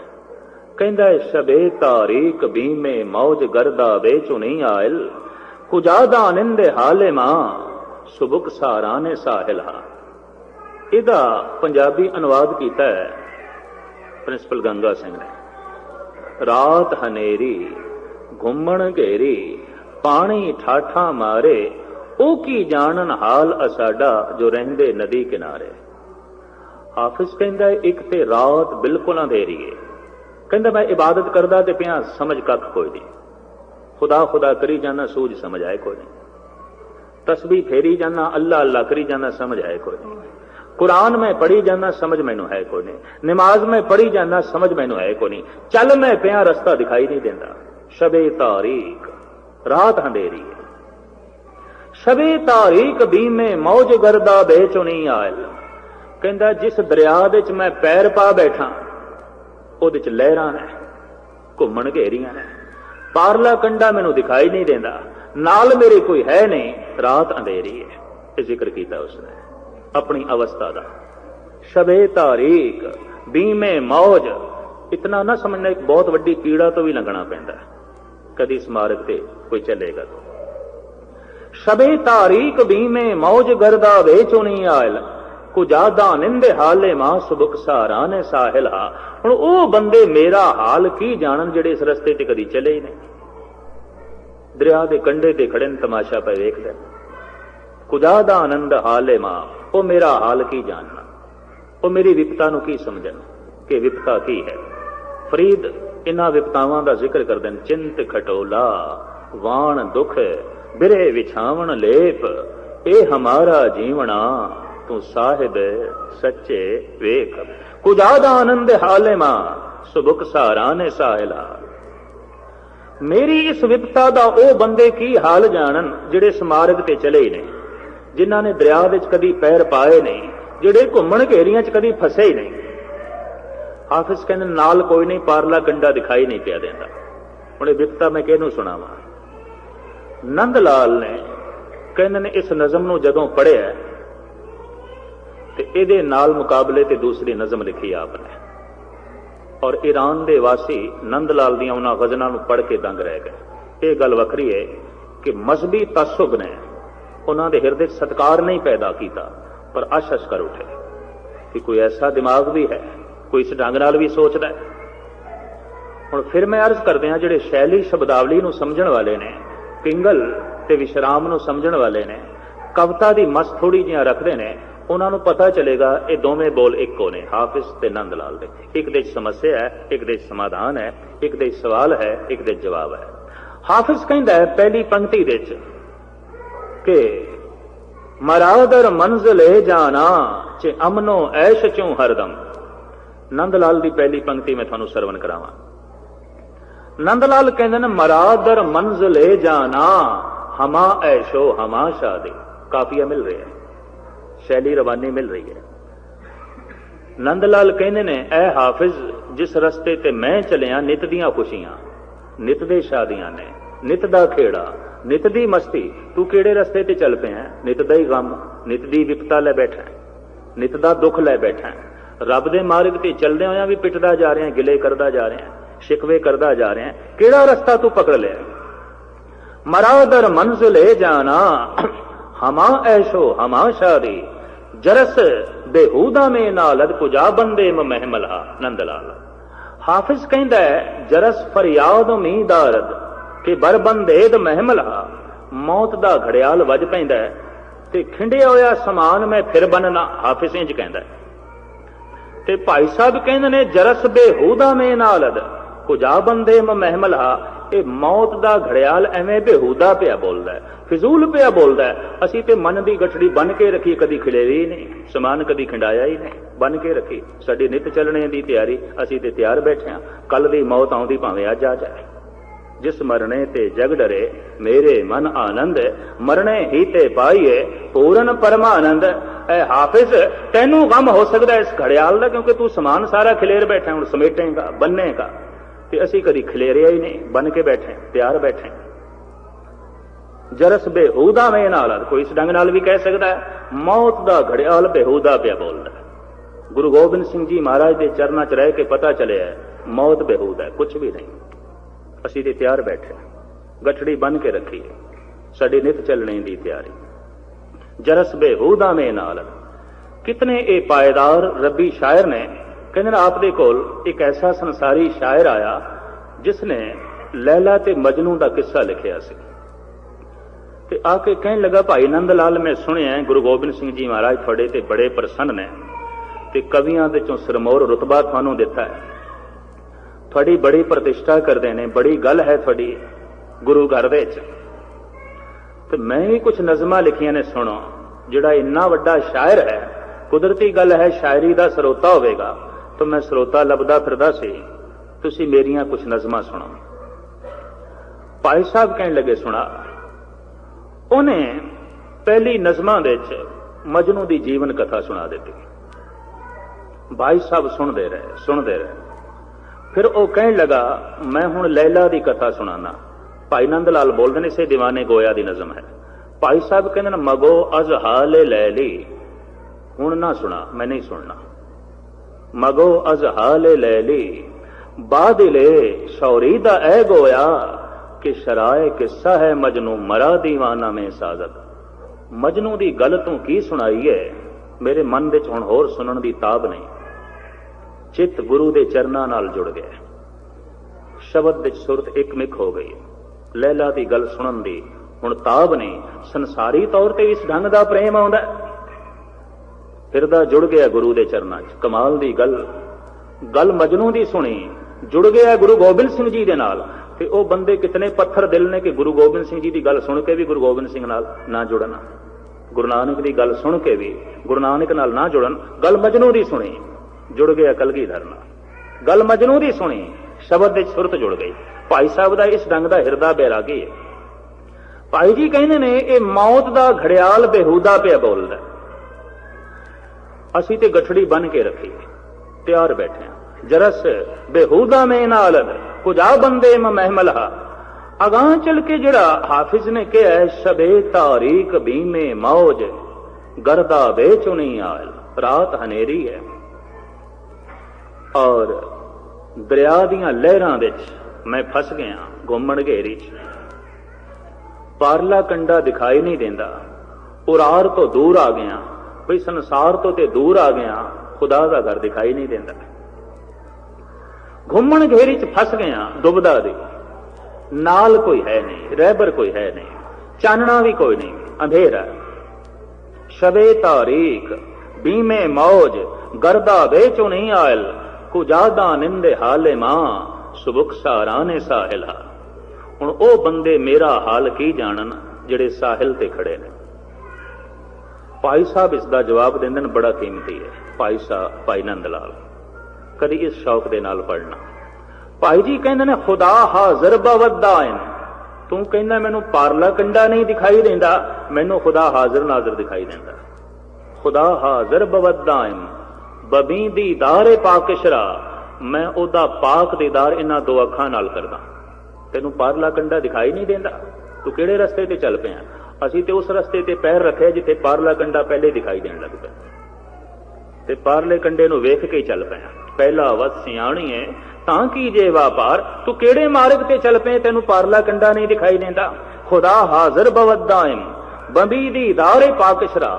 ਹੁਣ ਜਿਤਨੇ ਚਿਰ ਤੱਕ ਨਿਰੰਕਾਰ ਦੀ ਅੰਦਰ ਕੋਈ ਝਲਕ ਨਾ ਪਵੇ ਤੇ ਸੰਸਾਰ ਛੱਡਣਾ ਬੜੀ ਔਖੀ ਗੱਲ ਹੈ। ਵੱਡੀ ਲਕੀਰ ਜਿਤਨੇ ਚਿਰ ਤੱਕ ਖਿੱਚੀਏ ਨਾ ਤੇ ਦੂਸਰੀ ਤੇ ਵੱਡੀ ਆਪਣੇ ਆਪ ਬਣੀ ਰਹਿੰਦੀ ਹੈ। ਉਹਨੂੰ ਛੋਟਾ ਕਰਨ ਦਾ ਇਹੀ ਤੇ ਵਸੀਲਾ ਹੈ। ਪਰਮ ਰਸ ਦੇ ਮਿਲਦਿਆਂ ਵਿਖੇ ਰਸ ਹਟ ਜਾਂਦੇ ਨੇ। ਪਰਮ ਜ਼ਿੰਦਗੀ ਦੇ ਮਿਲਦਿਆਂ ਇਸ ਜ਼ਿੰਦਗੀ ਦਾ ਮੋਹ ਮਿਟ ਜਾਂਦਾ ਹੈ। ਪਰਮ ਕਰਤਾਰ ਦਾ ਰਸ ਮਿਲਦਿਆਂ ਸੰਸਾਰ ਦੇ ਵਿਖੇ ਰਸ ਤੋਂ ਮਨੁੱਖ ਇੱਕ ਪਾਸੇ ਹੋ ਜਾਂਦਾ। ਭਾਈ ਸਾਹਿਬ ਕਹਿੰਦੇ ਨੇ ਖੁਦਾ ਹਾਜ਼ਰ ਬਵਦਾਇਮ ਬਬੀ ਦੀ ਦਾਰੇ ਪਾਕਿਸ਼ਰਾ ਨਾ ਗਰਦਾ ਬੋ ਦਰੋਆ ਇਲ ਨਾ ਦਰਿਆਓ ਨਾ ਸਾਹਿਲਾ। ਮੇਰੇ ਗੁਰੂ ਨੇ, ਮੇਰੇ ਮੁਰਸ਼ਦ ਨੇ ਮੈਨੂੰ ਐਸੇ ਮਾਰਗ ਤੇ ਤੋਰਿਆ ਹੈ, ਨਾ ਦਰਿਆ ਪੈਂਦਾ ਹੈ, ਨਾ ਘੁੰਮਣ ਘੇਰੀਆਂ ਨੇ, ਸਾਨੂੰ ਤੇ ਪਾਰ ਪ੍ਰਮਾਤਮਾ ਦਿਸਦਾ ਪਿਆ, ਪਹੁੰਚ ਗਏ ਆ। ਤੂੰ ਕਿਹੜੇ ਰਸਤੇ ਤੇ ਚੱਲੇ ਆ? ਹਾਫਿਜ਼ ਨੂੰ ਸਿੱਧਾ ਜਵਾਬ ਦਿੱਤਾ, ਰਹਿਬਰ ਮੇਰਾ ਮੁਰਸ਼ਦ ਮੇਰੇ ਨਾਲ ਹੈ, ਖੁਦਾ ਹਾਜ਼ਰ ਬਵਦਾ ਹੈ। ਤੂੰ ਕਹਿੰਦਾ ਮੈਨੂੰ ਪਾਰਲਾ ਕੰਡਾ ਨਹੀਂ ਦਿਖਾਈ ਦਿੰਦਾ ਤੇ ਮੈਂ ਇਹਨਾਂ ਅੱਖਾਂ ਨਾਲ ਵੇਖ ਰਿਹਾ। ਤੂੰ ਕਹਿੰਦਾ ਮੇਰੇ ਨਾਲ ਕੋਈ ਨਹੀਂ ਤੇ ਮੇਰਾ ਮੁਰਸ਼ਦ ਮੇਰੇ ਨਾਲ ਹੈ, ਅੱਠੇ ਪੈਰ। ਮੈਨੂੰ ਐਸੇ ਮੁਰਸ਼ਦ ਦੀ ਜੋ ਹੈ ਮਿਲਾਪ ਹੋ ਗਈ ਹੈ, ਮਿਲਨ ਹੋ ਗਿਆ ਹੈ, ਜਿਹੜਾ ਕਦੀ ਮੈਥੋਂ ਵਿਛੜਦਾ ਨਹੀਂ। ਤੋ ਐਸਾ ਮੁਰਸ਼ਦ ਸਿਰਫ ਸ਼ਬਦ ਹੋ ਸਕਦਾ। ਤਨ ਅੱਜ ਹੈ ਕੱਲ ਨਹੀਂ। ਤੇ ਅੱਠੇ ਪੈਰ ਨਾਲ ਨਾ ਪੁੱਤਰ ਹੋ ਸਕਦੇ ਨਾ ਮਿੱਤਰ ਹੋ ਸਕਦਾ, ਨਾ ਪਤਨੀ ਹੋ ਸਕਦੀ ਹੈ, ਨਾ ਮਾਂ ਬਾਪ ਹੋ ਸਕਦਾ, ਨਾ ਭਰਾ ਹੋ ਸਕਦਾ ਹੈ। ਅੱਠੇ ਪੈਰ ਬੰਦੇ ਦੇ ਨਾਲ ਸ਼ਬਦ ਹੋ ਸਕਦਾ, ਗੁਰ ਜੋਤੀ ਹੋ ਸਕਦੀ ਹੈ। ਗੁਰੂ ਮੇਰੇ ਸੰਗ ਸਦਾ ਹੈ ਨਾਲ ਹੈ। ਭਾਈ ਸਾਹਿਬ ਭਾਈ ਨੰਦ ਲਾਲ ਕਹਿੰਦੇ ਨੇ ਕਾਸ਼ ਕਿ ਤੈਨੂੰ ਕੋਈ ਦੱਸਣ ਵਾਲਾ ਮਿਲਦਾ ਹਾਫਿਜ਼ ਕਿ ਸ਼ਬਦ ਦਾ ਪ੍ਰਕਾਸ਼ ਕਦਮ ਕਦਮ ਦੇ ਵਿੱਚ ਰਹਿਬਰੀ ਕਰਦਾ ਹੈ ਔਰ ਉਹਦੇ ਨਾਲ ਪਾਰਲਾ ਕੰਡਾ ਦਿਸ ਪੈਂਦਾ ਜਾਪ ਦੇ ਨਾਲ। ਤੂੰ ਇਹ ਜਿਹੜੇ ਰੋਣੇ ਰੋ ਰਹੇ ਹੈ ਦੁਬਦਾ ਦੇ, ਤੈਨੂੰ ਇਸ ਤਰ੍ਹਾਂ ਦੇ ਸ਼ਬਦ ਦੱਸਣ ਵਾਲਾ ਕੋਈ ਨਹੀਂ, ਤੈਨੂੰ ਇਸ ਤਰ੍ਹਾਂ ਦੇ ਸ਼ਬਦਾਂ ਦੀ ਪ੍ਰਾਪਤੀ ਨਹੀਂ, ਤੈਨੂੰ ਇਸ ਤਰ੍ਹਾਂ ਦੇ ਗਿਆਨ ਦੀ ਪ੍ਰਾਪਤੀ ਨਹੀਂ। ਇਸ ਵਾਸਤੇ ਰੱਬ ਦੇ ਮਾਰਗ ਤੇ ਜਾ ਕੇ ਚੱਲਦਾ ਹੋਇਆ ਵੀ ਤੂੰ ਰੱਬ ਤੇ ਸ਼ਿਕਵੇ ਕਰੀ ਜਾਂਦਾ, ਗਿਲੇ ਕਰੀ ਜਾਂਦਾ ਔਰ ਕਹੀ ਜਾਂਦਾ ਵਿਖੜਾ ਰਸਤਾ ਹੈ, ਇਹ ਹੈ ਉਹ ਹੈ, ਤੇ ਤੇਰੇ ਇਹਨਾਂ ਰੋਣਿਆਂ ਨੂੰ ਵੇਖ ਕੇ ਕੌਣ ਚੱਲੇਗਾ? ਭਾਈ ਸਾਹਿਬ ਭਾਈ ਨੰਦ ਲਾਲ ਬੜਾ ਹੌਸਲਾ ਵਧਾਉਂਦੇ ਨੇ, ਮਰਾ ਦਰ ਮੰਜ਼ਲੇ ਜਾਣਾ ਹਮਾ ਐਸ਼ੋ ਹਮਾ ਸ਼ਾਦੀ। ਰੋਜ਼ ਦੀਆਂ ਖੁਸ਼ੀਆਂ ਨੇ, ਰੋਜ਼ ਦਾ ਆਨੰਦ ਹੈ, ਰੋਜ਼ ਦੇ ਖੇੜੇ ਨੇ। ਹਾਫਿਜ਼ ਜਿਸ ਰਸਤੇ ਤੇ ਮੈਂ ਚੱਲਿਆ ਗਮ ਹੈ ਹੀ ਕੋਈ ਨਹੀਂ, ਦੁੱਖ ਨਹੀਂ, ਸਭ ਸੁਖ ਹੀ ਹੈ ਰੇ, ਏਕਾ ਏਕੀ ਨੇਤੇ। ਗੁਰੂ ਅਰਜਨ ਦੇਵ ਜੀ ਮਹਾਰਾਜ ਕਹਿੰਦੇ ਨੇ ਜਿਸ ਰਸਤੇ ਤੇ ਅਸੀਂ ਚੱਲੇ ਦੁੱਖ ਹੈ ਹੀ ਕੋਈ ਨਹੀਂ, ਸੰਤਾਪ ਹੈ ਹੀ ਨਹੀਂ, ਹਾਰ ਹੈ ਹੀ ਨਹੀਂ। ਨਿਤ ਦੀ ਜ਼ਿੰਦਗੀ ਹੈ, ਨਿਤ ਦਾ ਜੀਵਨ ਹੈ, ਨਿਤ ਦਾ ਰਸ ਹੈ, ਨਿਤ ਦਾ ਆਨੰਦ ਹੈ। ਤੋ ਇਸ ਤਰ੍ਹਾਂ ਦਾ ਜਿਸ ਸ਼ਬਦ ਵਿੱਚ ਨਿਤ ਦਾ ਆਨੰਦ ਹੈ ਉਹ ਸਾਨੂੰ ਪ੍ਰਾਪਤ ਹੈ। ਔਰ ਇਸ ਤਰ੍ਹਾਂ ਦਾ ਸ਼ਬਦ ਪ੍ਰਗਟ ਹੋਇਆ ਰੂਹੇ ਜ਼ਮੀਨ ਦੇ ਵਿੱਚ, ਪ੍ਰਕਾਸ਼ਮਾਨ ਹੋਇਆ ਗੁਰੂ ਜੋਤੀ ਦੇ ਰੂਪ ਦੇ ਵਿੱਚ।